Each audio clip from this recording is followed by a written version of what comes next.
Hello and welcome back to Guitar Medic. Today in this episode we're gonna get right to it with the wet sanding.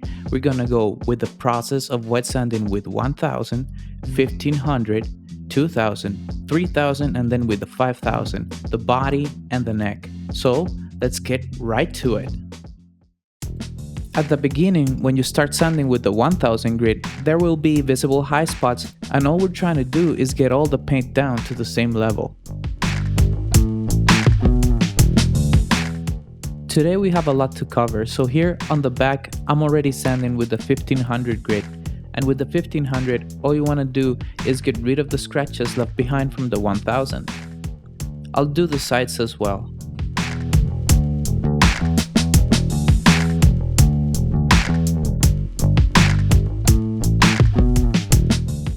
And when we have an even and matte surface with no visible glossy spots, then we know that our surface is flat and ready for the next grit. Onto the 2000 grit, and here we're really gonna start seeing some shine come back to this body.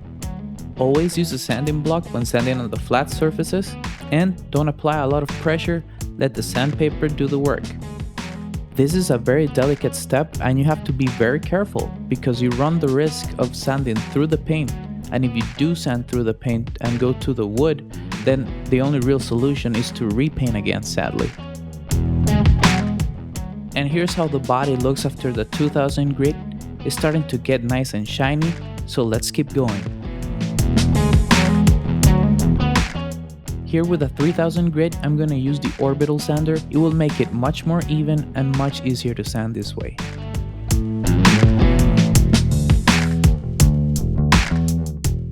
And again with these grits, we're trying to get rid of the scratches from the grits below, but since it's already really shiny, these steps don't take too long at all.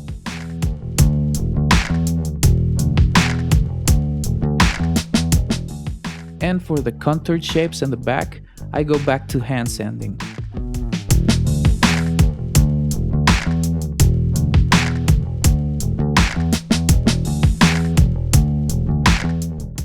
Moving on to the 5000 grit, and we're back to the orbital sander, and this step really makes it glossy.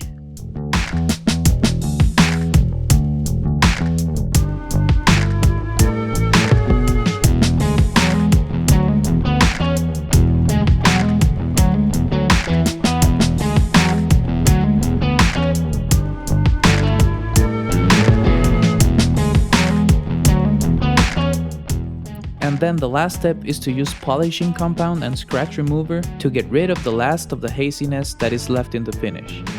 I use a polishing pad on my orbital sander and I apply the polishing compound on the surface of the body before I start polishing.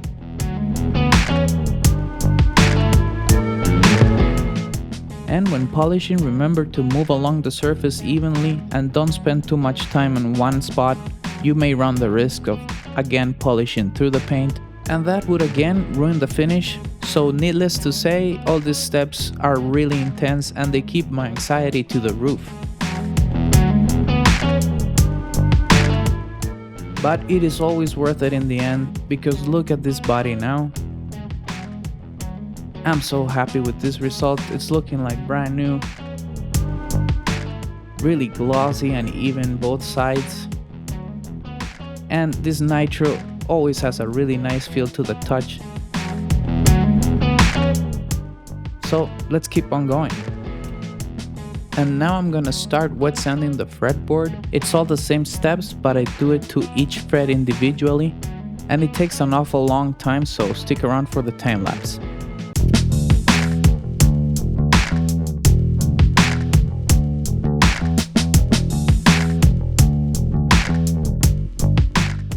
And here at this point, I've already gone through all the grits, and you see me doing the final polishing of the fretboard.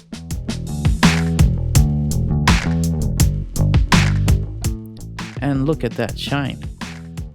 And at this point I was so excited about this result, I couldn't wait to get this bass together. So as I continue to wet sand this neck, I just want to take a minute to thank everybody who's been joining me on this journey. It's been really fun reading all the comments and watching my channel grow, so I really want to thank you for that. And if you're new here and you're enjoying this content, Please consider liking and subscribing, it really helps grow my channel and I thank you for that as well. As I'm sanding the back of the neck here, it's kind of funny to remember just how bad the shape of this neck was and how difficult it was to recover the serial number which was erased. So if you haven't watched the complete series, go ahead and watch it now, because in the first episode we had to figure out what the serial number of this neck was with some pseudo detective work, but it worked out in the end. And here we go guys, these are all the parts that we need to rebuild this bass. Starting up with the bridge, we have to work on that because one of the saddles is missing and it's also really dirty. Also, we have to clean up the pickups and the pickup covers because they are really dirty at this point. The bridge plate, the scratch plate, and also the tuners and the electronics are new, but we're gonna switch the old electronics into the new electronics plate. So let's get started. Let's begin with the bridge. As you can see, it's really dirty, doesn't work, so let's disassemble it, take out all the saddles and all the screws and check out how dirty it is. It's really disgusting. So what I did is I took an old toothbrush and some denatured alcohol and cleaned it, and then I polished it a little bit with a rag, and it turned out really good. Not perfect, but really good.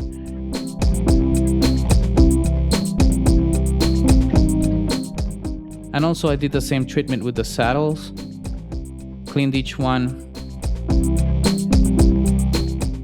and then I can put it back together. All the rest of the components looked pretty good. Except for this stupid saddle, so what do we do about that? Well, I have a baggie here with old parts, and I have this bridge here, which turned out to be really bad, but it's got exactly what we need. We're gonna take out this little screw, and it's got the Allen key head for adjustment, and we put it in. And now the bridge is complete, it looks perfect. Now onto the pickup covers. I have cleaned them, but they look really rough. They are all scratched up from use. So, big surprise, we're gonna wet sand and polish these pickup covers as well.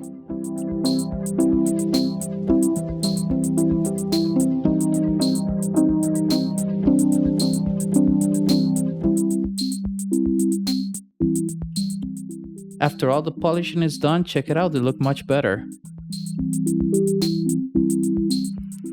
So now we're gonna do a little bit of copper shielding. This is a process that is done by putting this copper tape inside all the cavities of the bass body, and this is done to eliminate excess noise and hiss coming from the bass. And here's a nice time lapse that I caught of the whole process, so sit back and relax and enjoy.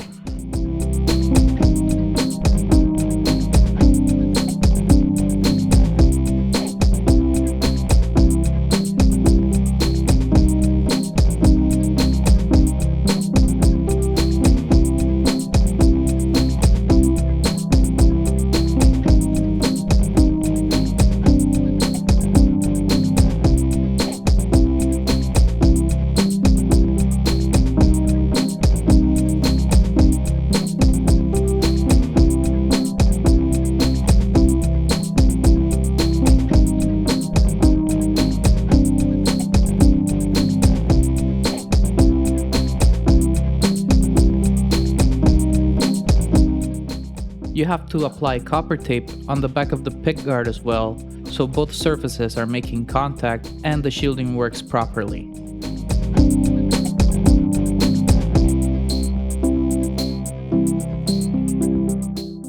Now onto the installation of the pickups. First we screw down the ground wire of the bridge pickup, and then both cables go through to the electronics cavity.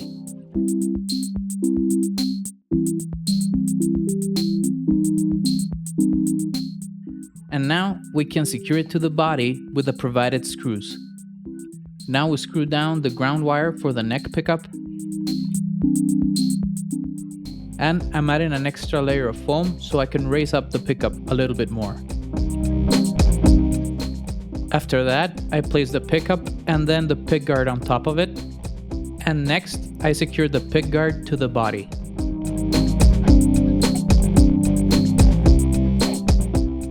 The pick guard or scratch plate supports the pickup as I screw it down.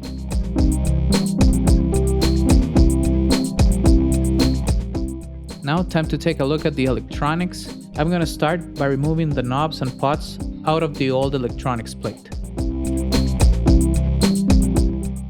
Then I cleaned the pots with a toothbrush and some alcohol. When I tested the bass earlier, the pots had a bit of a scratchy sound, and that's no good. And the way you take care of that is with contact cleaner. You spray a little bit of the product on the side of each pot, and then you turn the knob around a little bit to get everything lubricated, and in most cases, that takes care of the problem. And here's the new electronics plate. It looks really nice. Sometimes when you want to remove a knob, it's really stuck on there, so what I like to do in those cases is I grab a piece of cloth or something and I wrap it around the knob and then I pull it and the knob should come right off. And now all that is left is to switch out the electronics.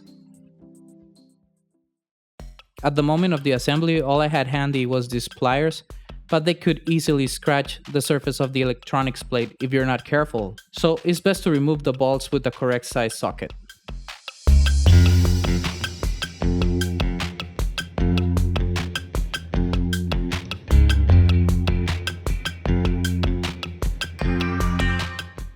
And here it is, all finished up and looking great. Now it's all a matter of soldering back the cables to their previous spots. When soldering, be very careful not to put the iron anywhere close to the finish of the base. You might burn it. Ask me how I know.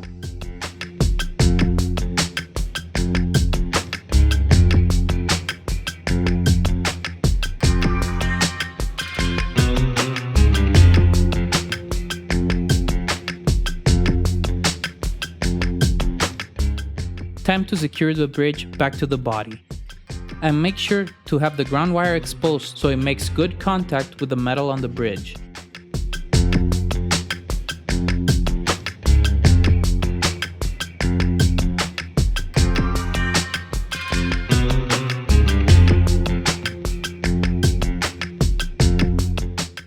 And that's all the assembly on the body completed.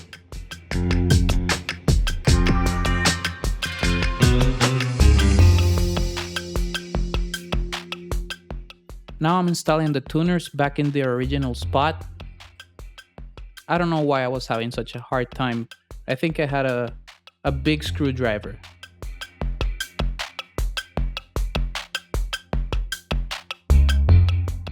So it took me a little bit longer than usual to get them screwed down.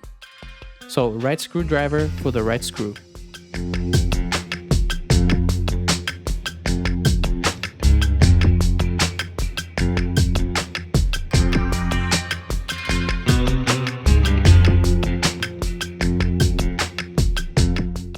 So here finally I'm fitting the neck back into the neck pocket and it's really exciting. This is the final part of the assembly. And here's the brand new neck plate. This one is looking especially nice with the Fender logo. Time to finally attach the neck and the body together. After this, all that is left is to string it up.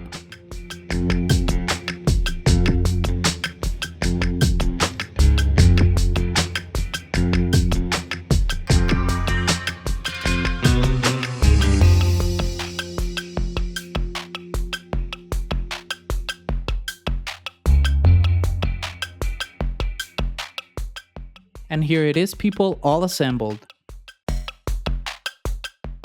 But before we string it up, I want to address an issue I had with the strings.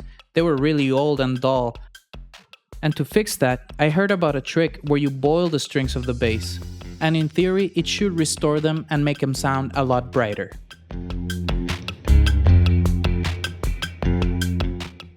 You should boil them for 15 minutes, and then they're ready to be used. Now, all that is left is to take this bass for a spin.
And there you go, the bass is finally all put together.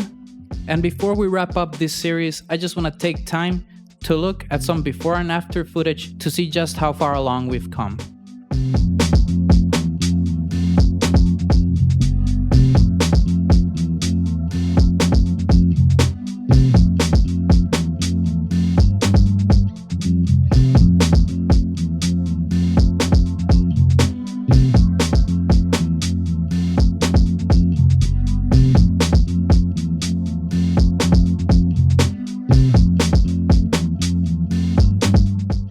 And thank you again to everybody who joined me on this video series. I hope you enjoyed it just as I enjoyed every minute of making it. That's it for now. See you on the next one.